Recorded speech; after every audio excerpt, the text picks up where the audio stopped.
오늘 말씀을 가지고 나와 함께 하소서라는 제목으로 함께 말씀을 나누기를 원합니다. 출애굽기 말씀 가운데서 하나님께서 우리에게 10가지 재앙이라는 놀라운 일들을 보여주셨고, 또 출애굽기의 그 시작과 말미에 또 홍해를 건너서 이스라엘 백성들을 구원하시는 놀라운 일들을 우리에게 보여주셨었습니다. 이 일로 인하여서 모세와 미리암은 하나님을 찬양하며 하나님 앞에 정말 노래하며 고백하는 장면이 출애굽기 15장에 나오게 되는데요. 그 15장 이후의 말씀을 가만히 보니까 그들에게 있어서 또 3일 길을 걸어가 그들에게 먹을 물이 사라지자 하나님을 원망하는 이스라엘 백성들을 우리는 발견하게 됩니다. 출애굽기 15장 24절 말씀, 백성이 모세에게 원망하여 이르되 우리가 무엇을 마실까 하매, 당장 먹을 물이 없으니까 그들에게 있어서 굉장히 어려움이 찾아오게 됩니다. 마라라는 동네에 도착을 했는데 쓴물로 인해서 그 물을 먹지 못하게 되죠.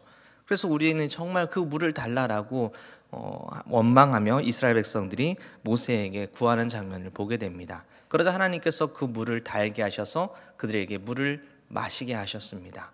이런 놀라운 은혜를 겪고 난 뒤에도 여전히 그들은 바로 그 다음 장인 출애굽기 16장 2절 말씀에 보니까 또 그들은 또 이렇게 원망하고 있는 모습을 보게 됩니다. 이스라엘 자손 온 회중이 그 광야에서 모세와 아론을 원망하며, 지금 애굽에서 나와서 그들에게 있어서 먹을 물과 또 먹는 고기가 없다라는 것으로 인해서 하나님 앞에 계속적으로 원망하고 있는 이스라엘 백성들의 모습을 보게 됩니다. 분명히 처음에 하나님 행하셨던 일들을 통해서 하나님을 찬송하며 하나님을 예배했던 그들의 모습 가운데 어느 순간 또 하나님을 원망하고 또 당장 눈앞에 있는 현실로 인해서 또 원망하고 있는 장면을 보게 되죠. 이런 모습에서 끝나는 게 아니라 16장을 넘어 17장에 넘어가게 되면 이번에는 또 그들에게 있어서 또 물이 없음으로 인해 하나님을 원망하는 정도가 아니라 모세와 다투는 장면을 보게 됩니다. 출애굽기 17장 2절 상반절 말씀 우리 같이 한번 읽어봅니다. 시작. 모세와 다투어 이르되 우리에게 물을 주어 마시게 하라. 여기서 말하는 다투다라는 말은 그냥 단순히 다툰다라는 개념이 아닙니다. 지금 뭔가 모세에게 굉장히 강압적으로 그들에게 생명의 위협을 느낄 정도로 그들이 지금 다가오고 있는 장면입니다. 이 말씀을 4절 말씀이 이렇게 얘기합니다. 모세가 여호와께 부르짖어 이르되 내가 이 백성에게 어떻게 하리이까? 그들이 조금 있으면 내게 돌을 던지겠나이다. 모세의 입장에서는 정말 답답한 거예요. 하나님께서 이 정도까지 좀 보여주셨으면 이제는 좀 그 하나님을 신뢰하고 당장 눈앞에 물이 없고 먹을 것이 없어도 좀 기다릴 수 있어야 될 것 같은데, 여전히 그들이 그 물 없음으로 또다시 원망하고 있는 그들의 모습과 심지어 자신을 죽이려고 달려들 것 같은 그런 모습들을 보면서 오히려 모세의 마음에 있는 답답함을 하나님 앞에, 하나님 도대체 제가 어떻게 해야 됩니까? 라는 마음으로 외치고 있는 장면을 보게 됩니다. 이 이후에 하나님께서 그에게 시내 산으로 불러서 여러 가지 법을 또 설명을 하시고, 또 40일이라는 시간을 통하여서 그와 하나님이 머물면서 하나님께서 증거계인 2돌판을 주시며 정말 그 이후에 많은 일들과 많은 것들을 경험하고 난 뒤에 출애굽기 17장을 한참 넘어서 32장에 가보면 32장 9절 말씀, 여호와께서 또 모세에게 이르시되 내가 이 백성을 보니 목이 뻣뻣한 백성이도다 라고 하면서 하나님께서 이 백성들을 향해서 원망하고 계신 것 같은 느낌을 받게 됩니다. 이 상황은 어떤 상황입니까? 얼마 전에 우리가 큐티 말씀을 통해서 보았듯이 이스라엘 백성들을 하나님께서 모세를 불러서 모세가 시내산에 올라갔는데 이스라엘 백성들이 그 산 밑에서 뭘 하고 있었습니까?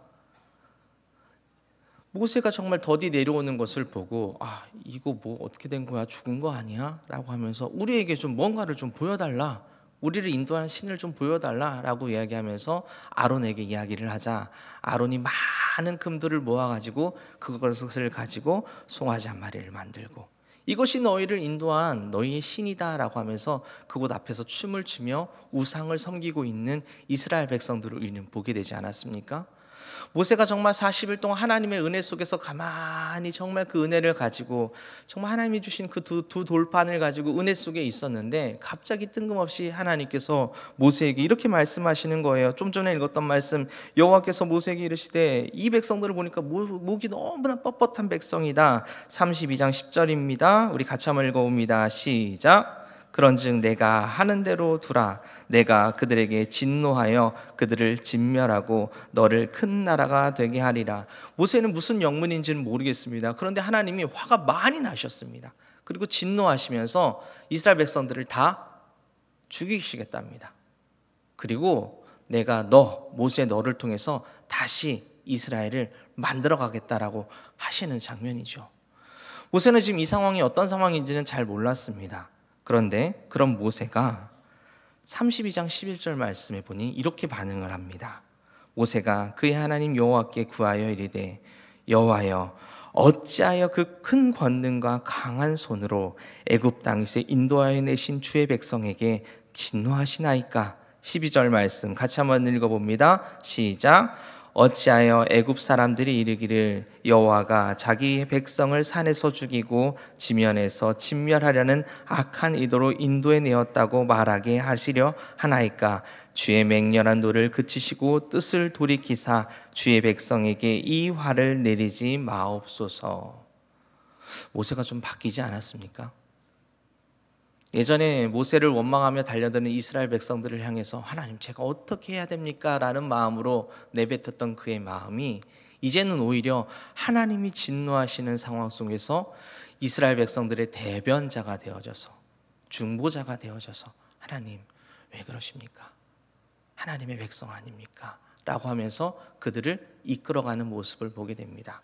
저는 이 모습을 보면서 모세가 진짜 목자로서 진정한 하나님의 목자로서 그가 다시금 태어났구나라고 저는 이 말씀을 통해 보게 됩니다. 며칠 전 우리 한 목자님이랑 함께 대화를 나누는데 이런저런 대화를 나누다가 갑자기 뜬금없이 그 목자님께서 목원 가운데 좀 어려움이 겪고 있는 그 목원 가운데 있는 목원을 이야기를 하시면서 정말 힘들 텐데 라는 그런 마음을 저에게 나눠주시는 모습을 봤습니다. 저는 그 앞에서 목자님에게 이렇게 얘기했습니다.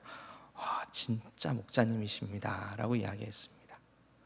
진짜 목자님이십니다.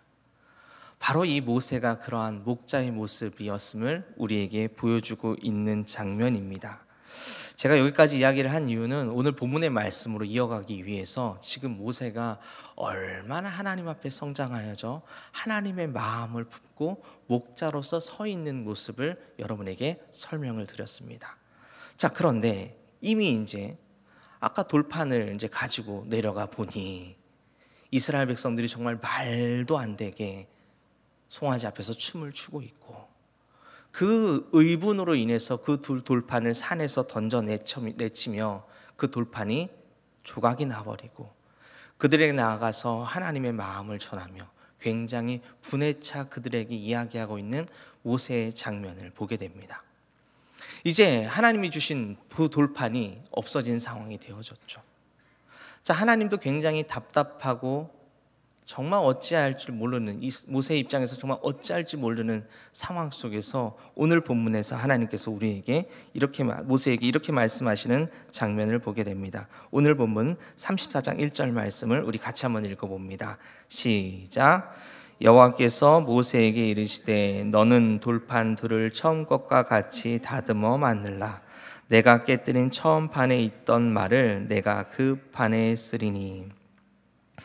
돌판을 준비해 오랍니다. 그리고 거기에 다시 하나님의 말씀을 율법을 써주시겠다라고 말씀하셨습니다.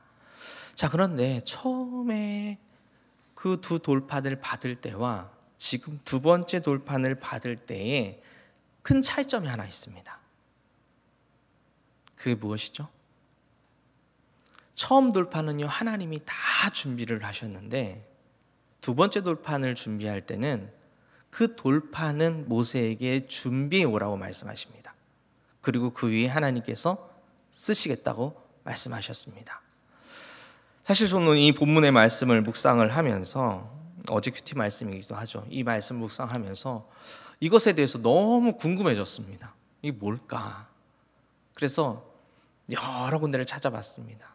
어떤 목사님들 설교도 한번 찾아보고, 이 목사님 설교도 찾아보고, 또 주석도 찾아보고, 뭐 여러 가지를 막 다 뒤져봤는데 그렇게 제 마음에 이렇게 탁 와닿는 듯한 그러한 해석이 있지는 않더라고요. 이럴 때는 어떻게 해야 되냐? 이것을 억지로 해석하기 시작하면 오히려 산으로 갈 수 있습니다. 그렇기에 제가 이 말씀을 가만히 놓고 어제 수많은 시간을, 거의 말씀 준비의 시간 50% 이상을 이것에 대해서 고민하는 데 쓴 것 같아요. 그런데 제 마음 가운데 목자로서 정말 성장해 있는 모세의 모습 속에 오늘 본문에 있는 그림을 통해서 이것이 무엇을 하는 것이구나 라고 나름대로 제 스스로 정의를 내리게 되었습니다. 오늘 이 말씀에 있는 34장의 말씀을 보면요, 원어적인 구조로 보면 교차대구 구조라고 이야기를 합니다. 교차대구 구조. 교차대구 구조는 뭐냐면, 우리가 보통 어떤 글을 쓸 때 굉장히 중요한 이야기는 말미에 놓고 그것을 결론으로 맺게 됩니다. 근데 히브리인들은 이 중요한 이야기를 말미에 두는 게 아니라 한 글의 가운데에다 둡니다.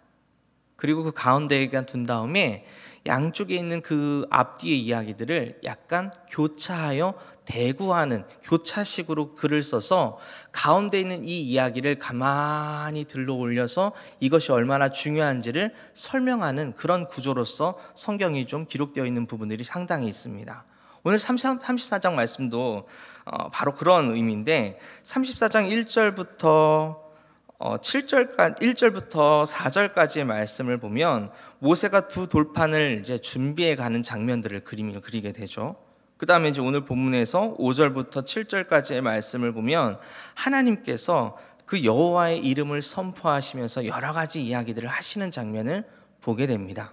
그리고 8절, 9절에는 또 다른 이야기가 기록되어져 있고, 그 다음에 10절부터 그 뒤에 있는 26절, 오늘 큐티 본문의 말씀이죠. 10절부터 26절까지 말씀은 또 하나님께서 여러 가지 말들을 선포하고 계시는 모습을 보게 됩니다. 이 이야기와 5절부터 7절까지 이야기가 대구가 되는 겁니다. 대조가 되는 거예요. 교차가 되는 거예요.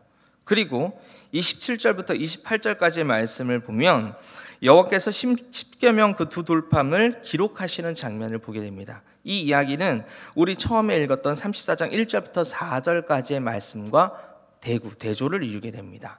이 두 개가 대조되고 중간이 대조돼서 결국 무엇을 강조하고 있냐면 바로 8절과 9절을 이 34장에서는 가장 중요한 이야기로 우리에게 이야기해주고 있다는 거예요. 그럼 8절과 9절 말씀이 무엇이냐? 우리 같이 한번 34장 8절 9절 말씀을 우리 같이 한번 읽어보도록 하겠습니다. 시작. 모세가 급히 땅에 엎드려서 경배하며 이르되 주여 내가 주께 은총을 입었거는 원하건대 주는 우리와 동행하옵소서. 이는 목이 뻣뻣한 백성이니이다. 우리의 악과 죄를 사하시고 우리를 주의 기업으로 삼으소서. 주님 우리와 동행하옵소서. 왜 갑자기 모세가 하나님, 오늘 이 34장에서 가장 중요한 말씀이라고 불려지는 이 중심 말씀에 하나님 우리와 동행하옵소서 이런 말을 갑자기 내뱉고 있을까요? 왜냐하면 이 33장, 그 바로 오늘 앞장에 있는 34장의 말씀에 보니까 하나님께서 뭐라고 말씀하셨냐면, 이스라엘 백성들의 상황들과 이들의 모습들을 보면서 33장 3절 상반절 세 번역 말씀에 보니까 이렇게 기록되어 있습니다. 너희는 이제 곧 젖과 꿀이 흐르는 땅으로 들어간다. 그래, 내가 약속대로 너희들을 가나안 땅으로 들어가 보내줄게. 들어갈 거야. 천사들이 가서 준비할 거고 너희들은 그냥 들어가면 된다. 다 줄게. 그러나 나는 너와 함께 뭐 하지 않겠다? 하나님 이렇게 얘기하신 거예요. 올라가지 않겠다. 모세 입장에서는 가나안 땅을 들어가는 것이 사실은 중요한 게 아니라 하나님과 지금까지 많은 시간들을 통해 정말 목자로서 성장한 그 모세의 마음속에 지금 내가 중요한 것은 가나안 땅에 들어가는 게 아니라 누구와 함께 가나안 땅에 들어가는 게 중요합니까? 하나님과 함께 가나안 땅에 들어가는 게 중요하다는 거예요. 그런데 지금 하나님이 함께 가시지 않겠다라고 말씀하시는 그 말씀 속에 모세는 이야기합니다. 주여, 주는 우리와 동행하옵소서. 이는 목이 뻣뻣한 백성, 죄가 많은 백성입니다. 우리의 죄를 용서해 주시고 우리를 주님의 소유, 주님의 기업으로 삼아 주셔서 우리와 동행하여 주시옵소서라고 간절한 모세의 고백이 지금 이 본문 안에 담겨 있다라는 거죠.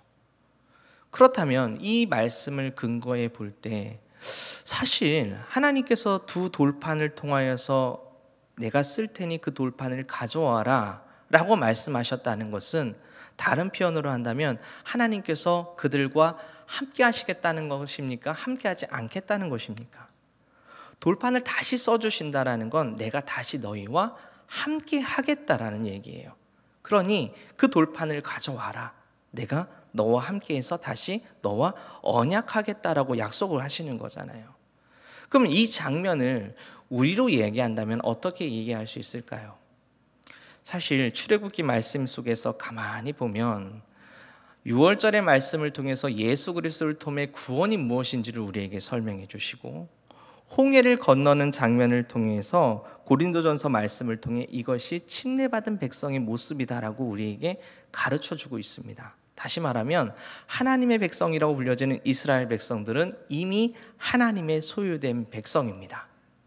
그런 그에게 다시금 하나님께서 말씀을 쓰겠다라고 하면서 돌을 준비하라는 얘기는 지금 다시금 너희 안에 하나님의 말씀이 역사할 수 있도록 무언가를 준비하라는 얘기죠.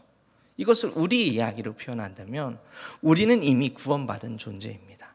우리는 예수 그리스도를 피를 통하여서 우리는 이의 모든 죄가 해결되어졌고 성령이 지금 우리 안에 함께 계십니다. 자, 그런데요, 성령이 함께 계시는 그 성령의 역할 중에 가장 큰 역할이라고 할 수 있는 것을 요한복음 말씀에 보니까 우리에게 뭐라고 말씀하시냐면, 성령이 우리 안에 계심으로 말미암아 이 안에 하나님의 말씀을 우리 안에 넣으면 이 안에서 성령께서 이 말씀을 조명해 주시고 알게 하셔서 그분의 뜻이 무엇인지를 알고 그 주시는 성령의 감동을 통해 매일매일 주님과 동행하는 삶으로 나아가는 축복을 얻게 된 것이 성령이 우리와 함께 하시는 놀라운 축복입니다. 그런데 그리스도인들의 대다수의 많은 한국교회 교인들 가운데 사실 우리의 모습을 가만히 돌이켜보면 하나님의 말씀을 넣어서 정말 그 주님과 동행하는 축복을 누려야 하지만 여전히 우리의 모습 속에는 어떤 모습이 가득하냐면 우리의 마음 속에 하나님이 원하시지 않은 죄의 더러운 본성들이 자꾸만 우리 마음을 침투한다라는 거죠.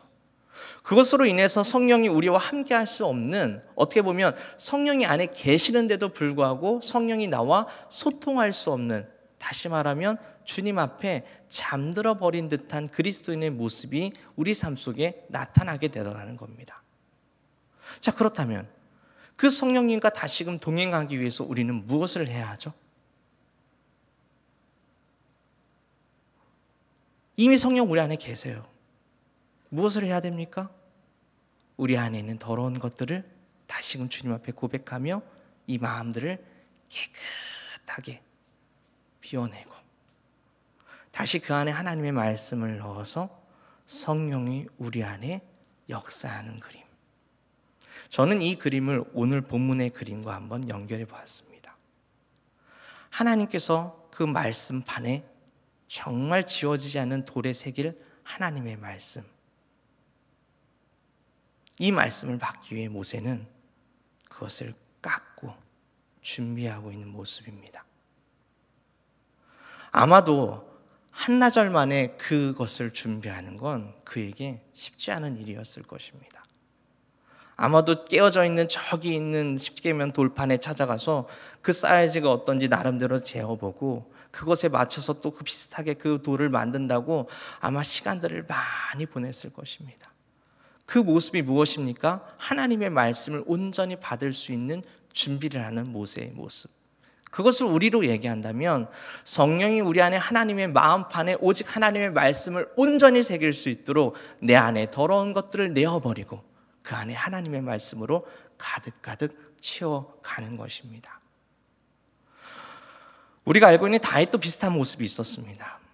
다윗이 하나님과 동행하며 정말 끊임없이 주님의 축복을 누리며 나아갔던 그의 인생의 절정 가운데 그는 순간 그 주님과의 동행을 잃어버리고 죄 속에 빠져버렸던 그의 모습이 있었습니다. 바로 충신이었던 우리아의 아내였던 밧세바를 취했던 사건이죠. 이 사건을 인해 나단에게 지적을 받고 그가 시편에 보니까 이런 고백을 하는 모습을 보게 됩니다. 시편 51편 9절 10절 말씀 우리 같이 한번 읽어봅니다. 시작. 주의 얼굴을 내 죄에서 돌이키시고 내 모든 죄악을 지워주소서. 10절 하나님이여 내 속에 정한 마음을 창조하시고 내 안에 정직한 영을 새롭게 하소서. 나를 주 앞에서 쫓아내지 마시며 주의 성령을 내게서 거두지 마소서. 무엇입니까?